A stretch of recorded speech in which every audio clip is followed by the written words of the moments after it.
Assalamualaikum warahmatullahi wabarakatuh. Perkenalkan, nama saya Ahmad Sulaiman,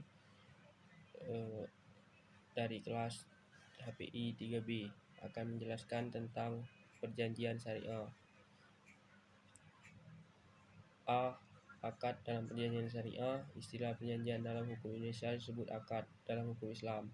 Kata akad berasal dari kata al-aqd yang berarti mengikat, menyambung, atau menghubungkan. Akad merupakan keterkaitan atau pertemuan ijab dan kabul yang berakibat timbulnya akibat hukum. Ijab adalah penawaran yang diajukan oleh salah satu pihak, dan kabul adalah jawaban persetujuan dalam diberikan mitra akad sebagai tanggapan penawaran dari pihak yang pertama. Tindakan hukum satu pihak seperti janji memberi hadiah wasiat, wafat, atau pelepasan hak bukanlah akad, karena tindakan-tindakan tersebut tidak merupakan tindakan dua pihak, dan karenanya tidak memerlukan kabul. Di bagian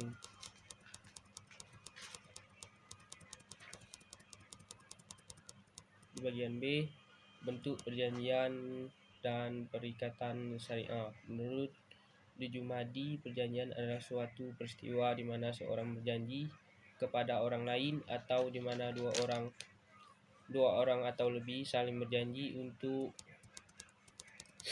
melaksanakan satu hal. Menurut R.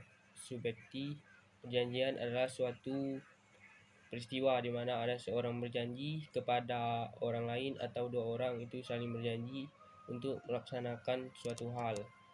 Hubungan antara kedua orang yang melakukan perjanjian mengakibatkan timbulnya suatu ikatan yang berupa hak dan kewajiban kedua belah pihak atas suatu prestasi. Perikatan adalah suatu rangkaian perkataan yang mengandung janji-janji atau kesanggupan yang diucap atau ditulis. Janji yang dinyatakan tertulis pada umumnya disebut dengan istilah perjanjian. Sebagai perwujudan tertulis dari perjanjian adalah salah satu dari dua dasar hukum yang ada selain undang-undang yang dapat menimbulkan perikatan. Perikatan adalah suatu keadaan hukum yang mengikat satu atau lebih subjek hukum dengan kewajiban-kewajiban yang berkaitan satu sama lain. Dari penjelasan di atas dapat dipahami bahwa perjanjian adalah satu peristiwa di mana seorang berjanji untuk mengikatkan diri kepada orang lain.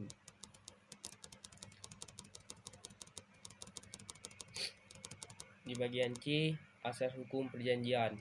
Dalam menyusun suatu perjanjian atau perjanjian, baik perjanjian itu bersifat bilateral dan multilateral maupun perjanjian dalam lingkup nasional, regional, dan internasional, harus didasari pada prinsip hukum dan klausul tertentu. Dalam hukum perdata dikenal beberapa prinsip dasar yang harus diterapkan dalam penyusunan perjanjian sehingga akan terhindar dari unsur yang dapat merugikan para pihak pembuat satu perjanjian yang mereka sepakati. Prinsip dan klausul perjanjian dimaksud adalah sebagai berikut. A. Asas kebebasan